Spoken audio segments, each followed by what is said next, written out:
Ngona doshi majira yi amuko atura luna umara netia una mana tia na dona ga anowa atoze yu atia ani ngamo ko ebi ya giba ko edondo mfamwa masitio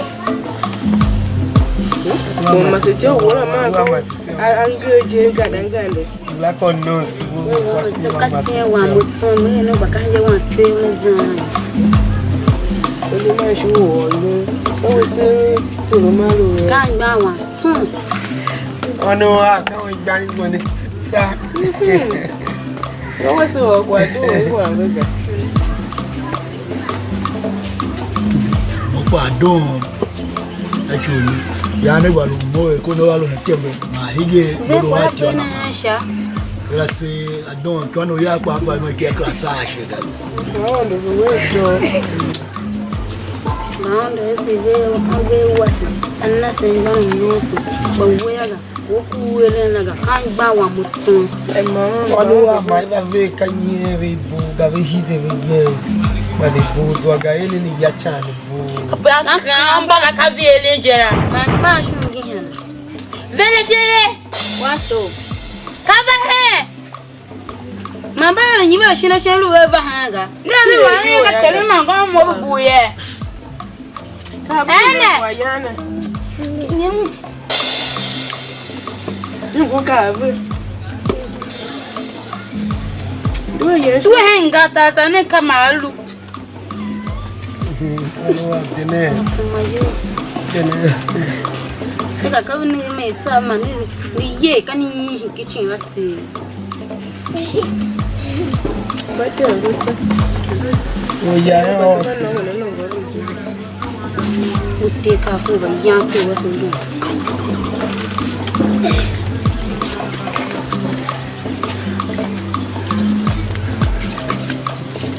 Ko sasa mwana uthe na de sasa wa yi. ko baba yi shima na ma fa li yan mamba da mo wa de wo be toga Iga me ga pega ni mami alwe ga ni kiti mo ya wa. ya no na o ni de wa kwasine gani de wa kwasine to chuku Na mo ru be se na ba le no no ni na. up and down nane gari ngome no kera ma nawe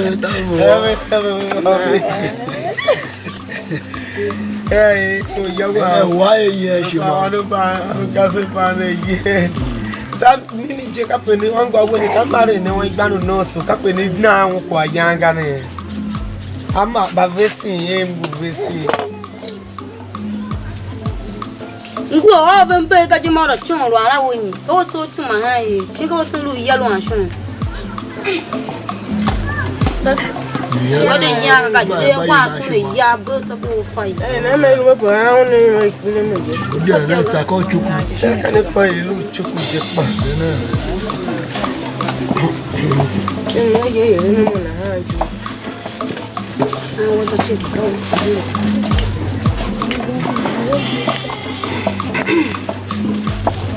me pa ko lo me ya lo ane ta ni shin sha tu me ya mo wa mo gba won ni ya la awon ni shin won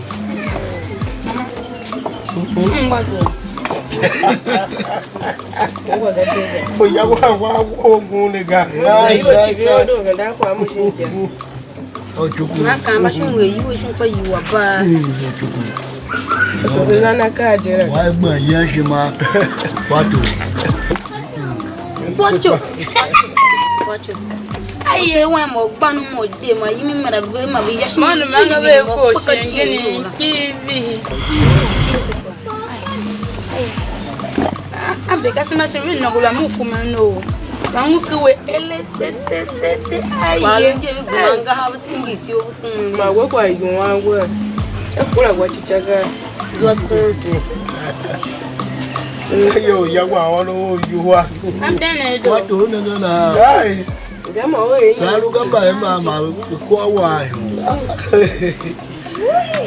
But Sammy, I can't be living on one. Somebody. When Jenna was for a year, what I'm going to with my yo young.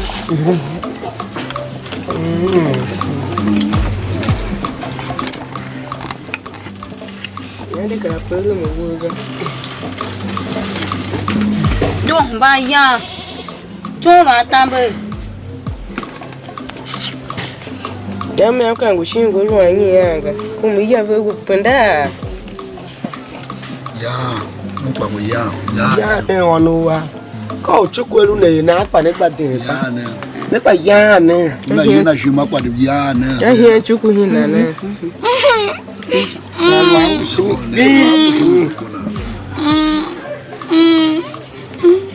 Yeah, I'm broken.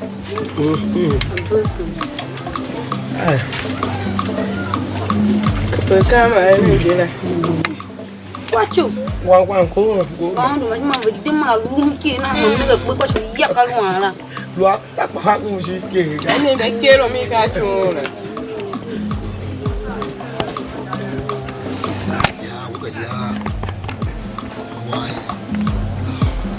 Yaluana, but I yabi. But why you not got? Well, what did you go?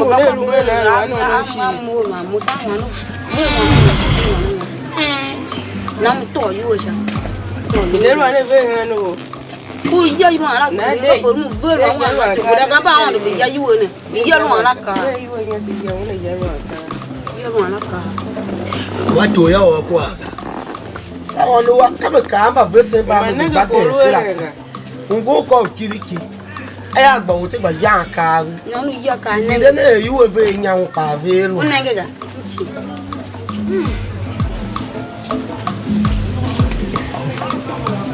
Veleche. What to? Buffalo. What's me, you Philip? The van you will go. You want a car. No, don't have Yanam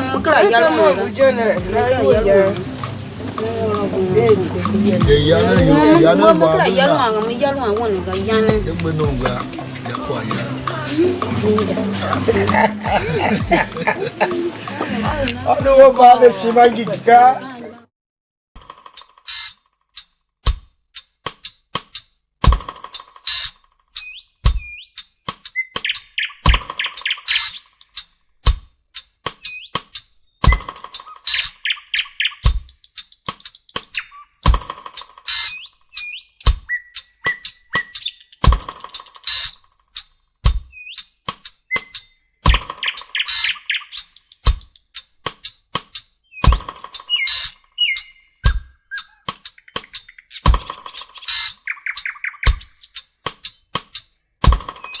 You know, no duty.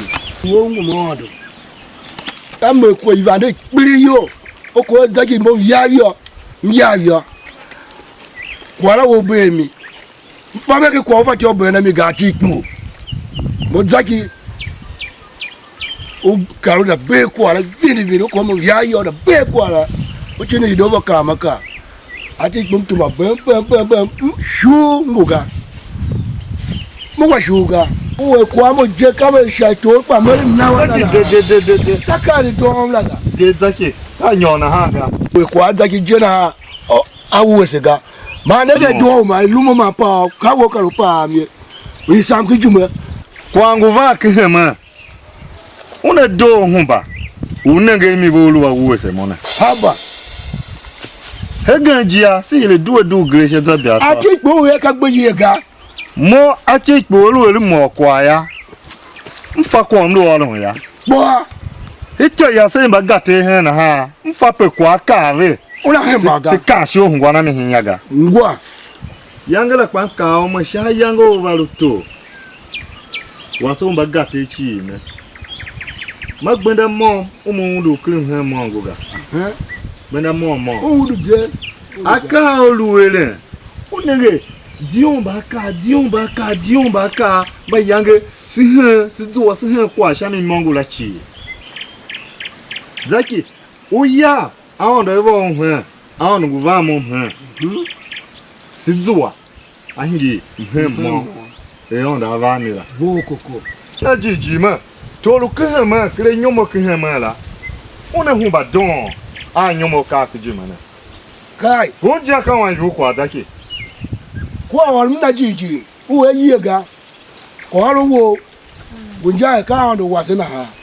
oh zaki Uwe ka gbe pega. No jiji. kwa mom Ah ma ji me no jiji. kwa mom odanwe yo nguga Ka shami.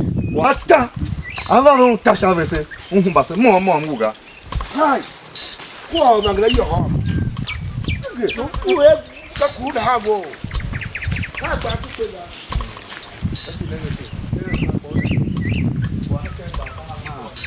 irilu na ha pe pa yinaga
Etiga. Mo dolo hamo. Mama foga ka wala Kone ka kwa di doga, ka kwa ba umaga. Mungu yi mango. Tan foga. Mungu yi mango moshi. Fi dono shamu. Dono shamu. Ji ne doga.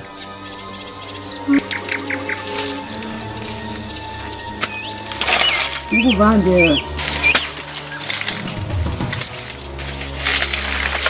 Mungu bande.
Nenge chimba luha la kapo mutana wojela.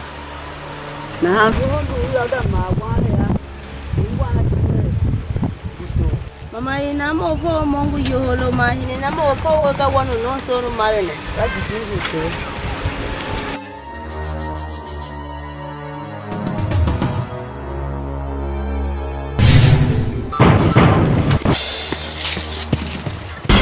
Abalu.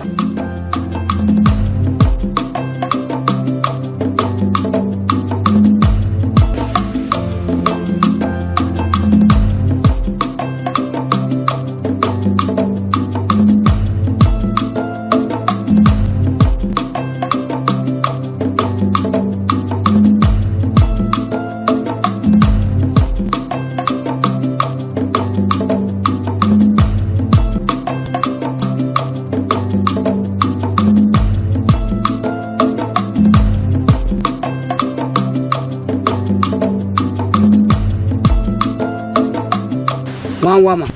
Mama. Dichianga manungwa na gwawu. Tachianga kaji yojini. Ba. Kaji yojini kwa mauna za yoga.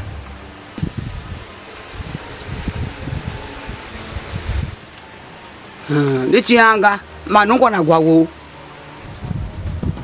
Na ulu kwa mambo za yonguga. Aji yo jene manungwa na gwawo Basigen Ityanga kaji yo jene kwa mamu na za yoga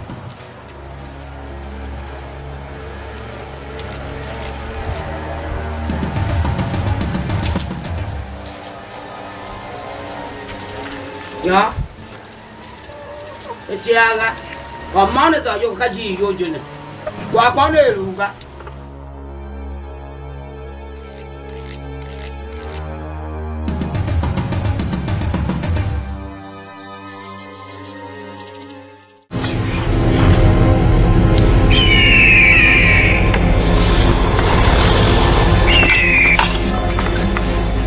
Ane lang kai kong yao Kuzeo agende na ko chacho Bandi lang kai kong yao Kuzeo agende na ko chacho jimbe chacho jimbe chacho Bandi lang kai kong yao Kuzeo agende na ko chacho jimbe chacho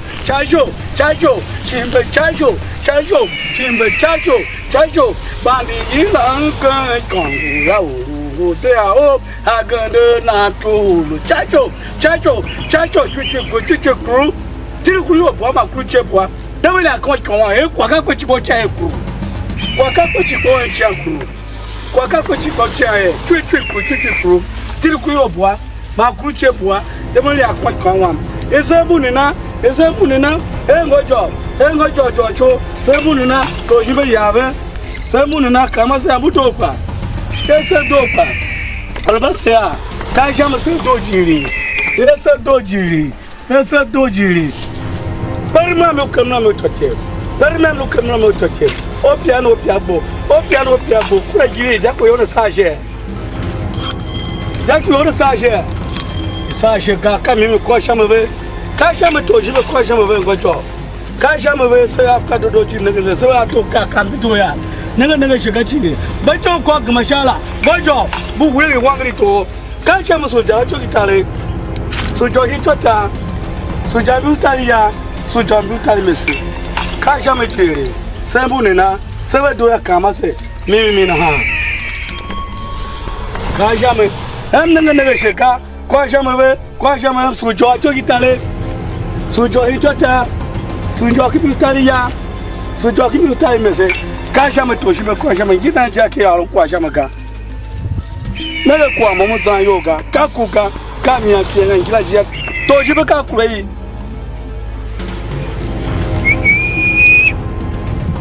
kwa nyabe chibo chai to chai to o ma o ata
lu ma me vo ene kana ha e kai mom duo mo o cho gate kwala mo kwam lumu lumu alu cho gate kwa ko mo ave mo cho gate kwa ji unu walu ya tola cho yam ko mi ye mo da wonu kwa chine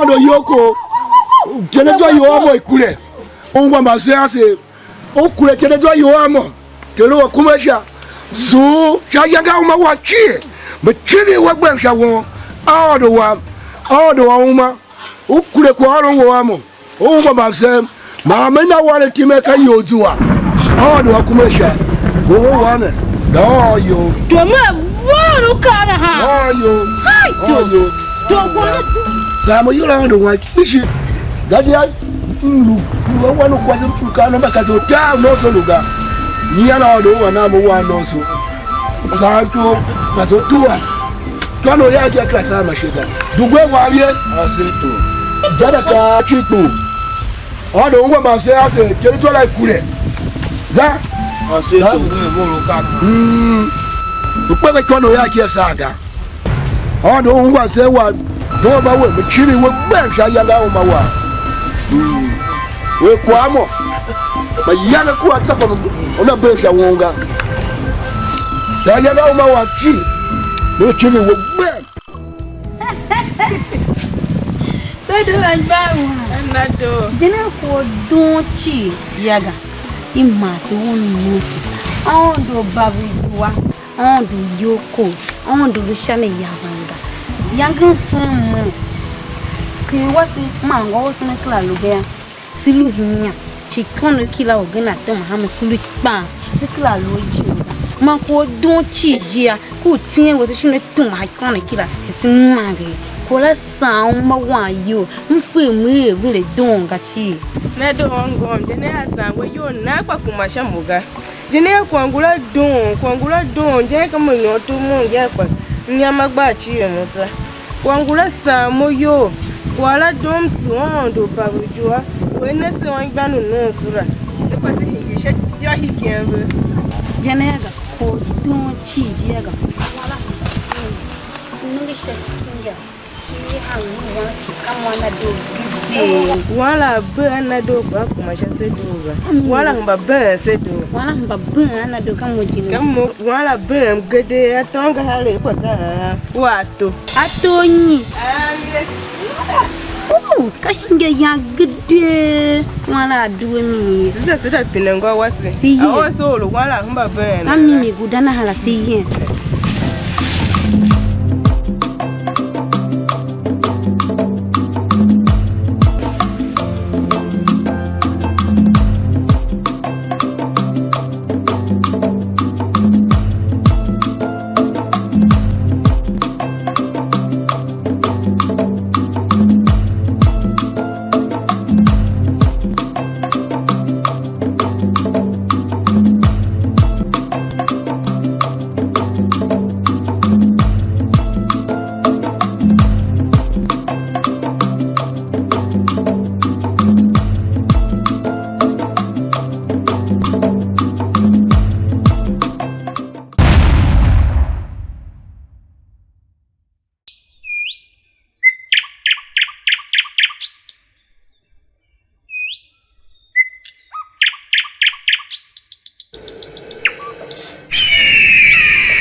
nigga can't do us was. Can't do a young. Nigga, mama. You go. So, can you all guitar with Tiga? Can you jingo qualu? No qua. Guga. Qua peruia no qua padenunga. Me yan. Sangoma walu unam telling me. Shmakadun kwana. Oh, moya mo pa yan di chana ha. Be. Mo pudi angoa. Hiya. Pake mbauti. Bati. Se wan kawana. Mfacha. Kali. Mai ko pa di mama yoga.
Telema. Yakpa he waga. Ma ka handiane. To ko no yem ka ya.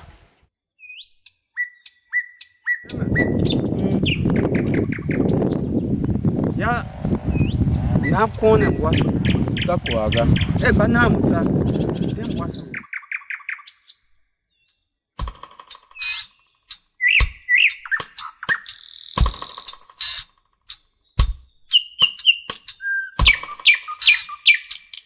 One kilo ya. No way ne. This sound shamo tega. One. You can go get pa. Oh, do baba jua. No yoko. Very wo pep. Amen. I hope ka da so yi ase na pa gbe njere mi. Ya shame baba. Mu kwa. Msu telen. Hi, telen.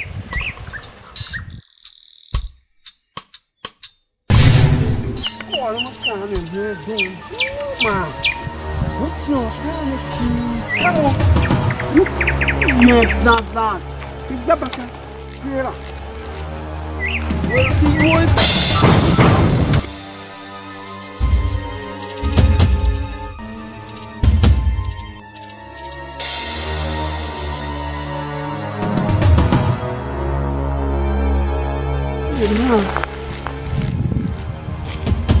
Lama na hiu. Aonde?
Ona.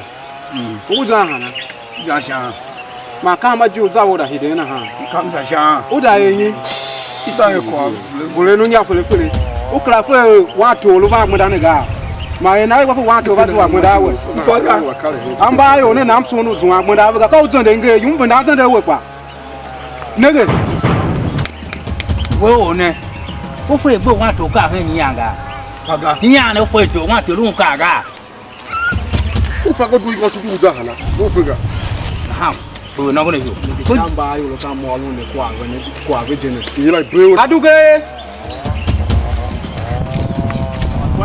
Ko ne nja o ne ha shi ya sha. Nangwa. Elu na tom shanja. Tambe. Ma gbe de mo. Ka do ne sha shi ya sha. Wenyi. Dana ta tutu ona. Ya.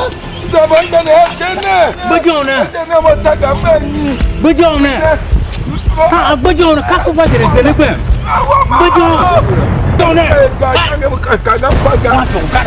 Ma bojo ne. So te gba so lo ka be pa bojo ne. Ne me fa ma ka ga dana no. Zabe. Bojo ne temble di do. Bojo ne. Dana zabe.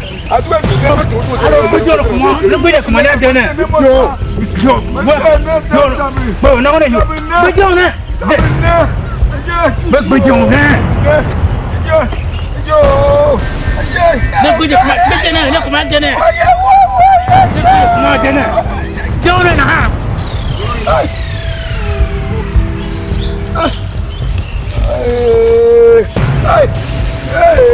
Tá, faga. Faga. Kau faga de tesu. Jangan aku di sana. Mo ya betul. Jangan tu kala. Jangan kau kayu. Jam jam. Jangan kau kibi ko. Ko kem bala sina wita da shi. Kama an boto ri bo don mi faga. O to ko boga sansan. Wala don. Zane ba wa sai ne jin famin buta. Wa bre sana ko ni. Mo tula. Wa mo da kala san buta. Ati tu wa.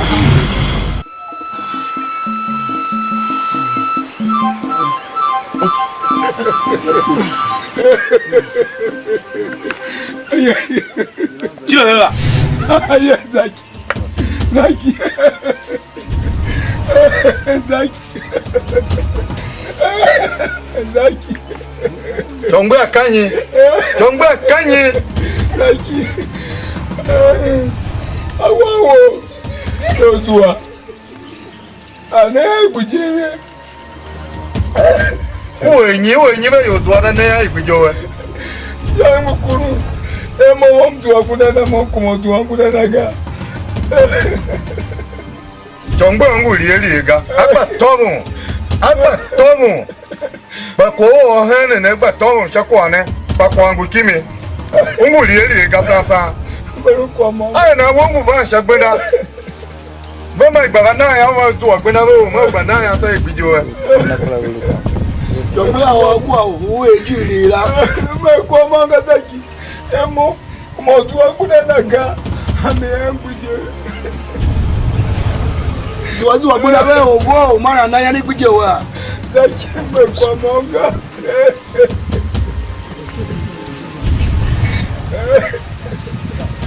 Daki ko gan ka ba ta to.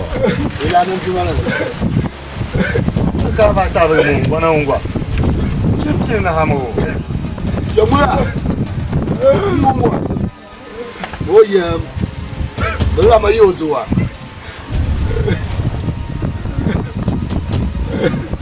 Daki unaga hana ha.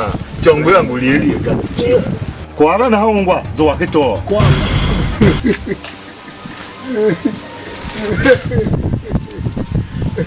Oto.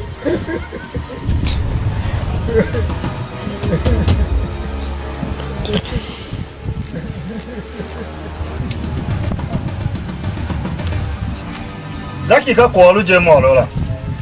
Jo zo ngu li ga chi. Ko lu wa hana na. Zaki u ba to mo. Panjangi ku. Gulili ga chi. Oyawa. Anyi mugugogo.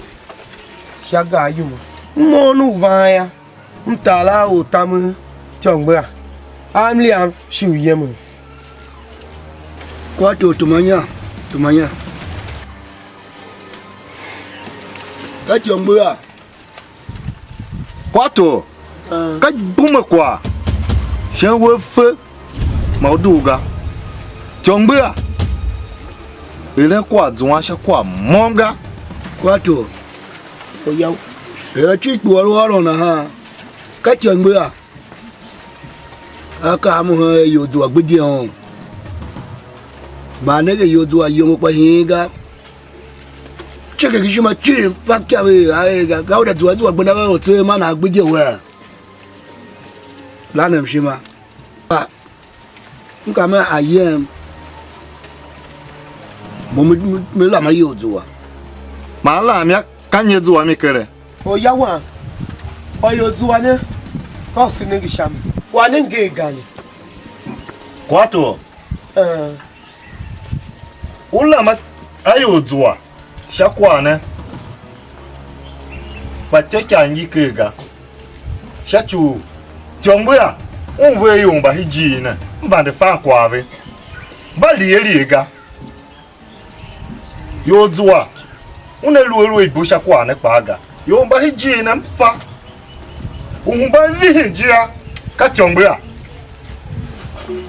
umba hiji ya ka jongbo ya Kashami. Oya. Oya moya Ityom shakwane. Ityom shakwa wa si yodwa ne tsembele. Mi hideshi hunda. Kashami. Za kwa to za hunda.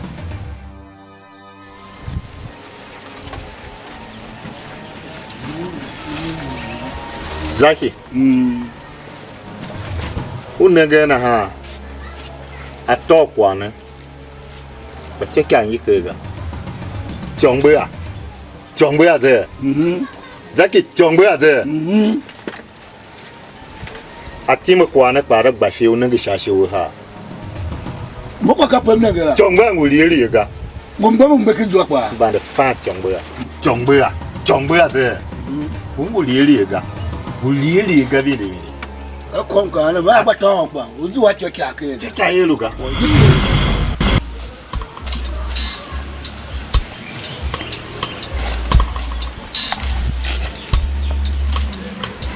Ngamo.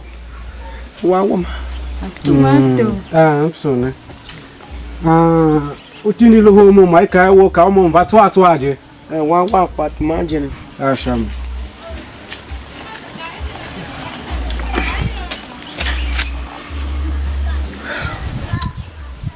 Ato wawa. Ngamo. Ngiro ho ya. Mimi la William wanango. Ngamo keto. Yodwa wawa. Paolo kwa wo. Hita wosu datini. Wala zanyo. Manenga ngu wawa mo. Kawelu kwa kono kiteru. Na me welu muya. Maupande. Aka uru elenve. Awasu bagatele iluwaru. Boom la. Masilu chivi mungo kwa manu chivi. Ngam nege mkao. Mfa mka kwa yele me. Wopo gumasho nege wa wolo hige ya. Zende kwa hule yo ha. Ka wo hido va tesi motesi. Muheme itionega. Kwa fanu momzende mzu wabi ole mohige na kwa wongo wandi mo wakwa tesi mo evembo ko tio yamne mutuma me ya ka njaje kwa mfama sha shienu malum zanzan ba nyonyi ya nkumo mo sha mhu wante ba mo ko tio ya aza yoshio fama ka ko yile mi mangula te ka chokiaga shikaza yoga kama mfo mo ko tio ya mi de tesi mo ko tio yamga Yodwa wawa. Ngamo. Yodwa wawa menge.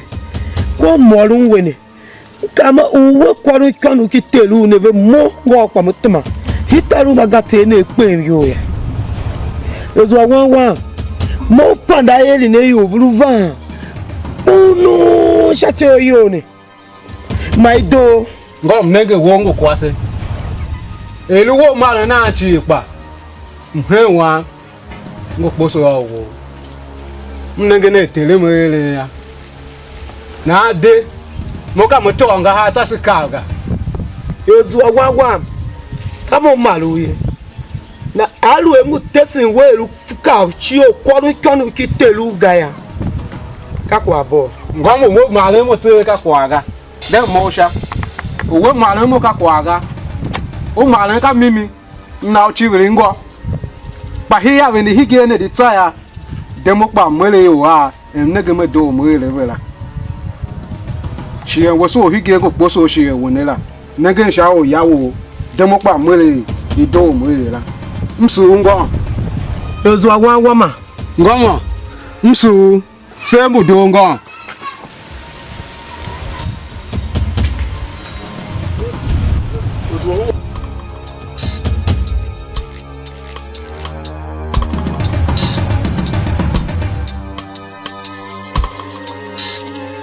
that one Zaki moya mfamo ikono kin mko aki shachu wa yodua ma yodua me fati okwaru nje pa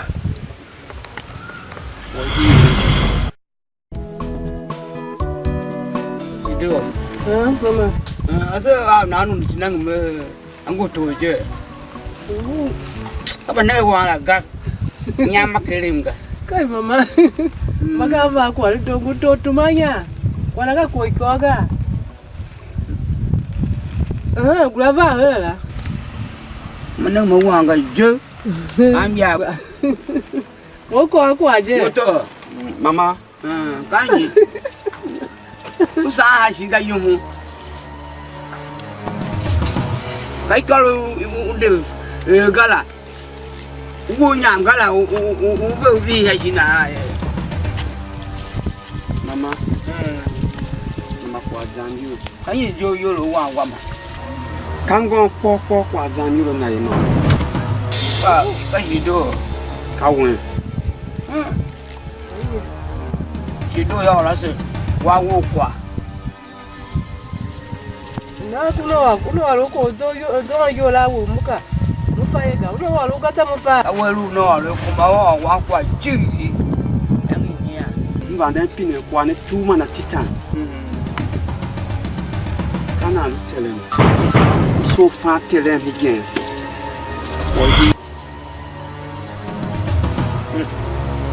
pino kwa akwa da ji go so fa tele wa kwa umimi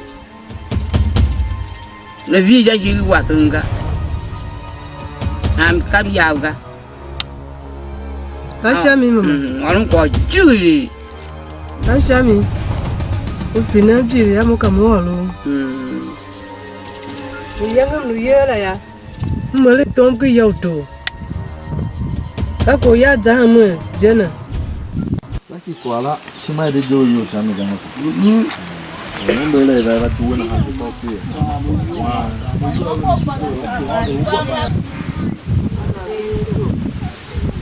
Nidana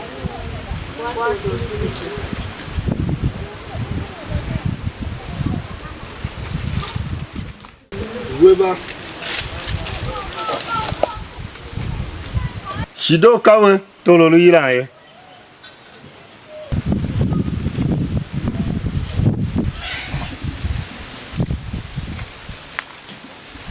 Anda veto. Tuwe ile ojo ato wo eyo to ngwakwa. Anda veto. Ide bundenga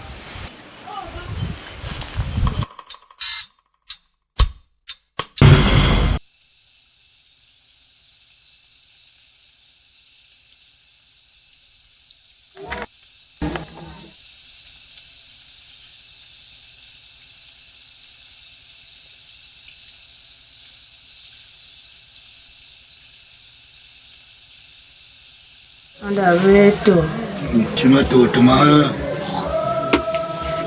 Temannya. Kuto. Modina anko. Tumasha kia yo kyu ya wewe. To kwa se wewe. Wewe. Temannya. Kuto talum tumaha ma to kwa se ko mo na na donje kwa. Kamu meliaga. Temannya. Temannya. Wewe. Temannya. Nato ciwi. Nato woga. Bolosha. To ta fama na hankali ha. We. Ya ne ngira mo vihinga. Bolosha. Bolon. To ta fama ngula kali ha. Ka jama ya ne ngira mo vihinga. We. Nato ciwi. Nato woga. Kramu to woga. To ta fama ngula na kali. Alo shima ya. Ama ko alo wa chi mina. Wo. Wo ta to. Wo dire to.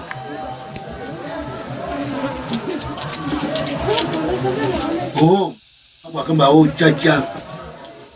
Asa. Ama ko alo wa chi ko wo. No chicha ka shima to ya jana.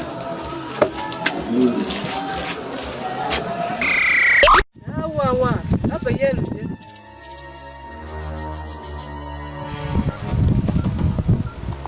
Kashami mama. Higin ya shima gbam shimi. Na ha. Higin ya gba pemeza. Peteleme luya moka teleme fam. Shinka na hanga mama. Kashami vo. Iga shami wa. Lugo fa wa don. Yang wa shi mai wo kande. Ukande wo iga. Hallelujah. Akwam so vo jira. Shima pande gbam shimi. Ani gbo. Udo wa. Wo wa lo taki ti aposo.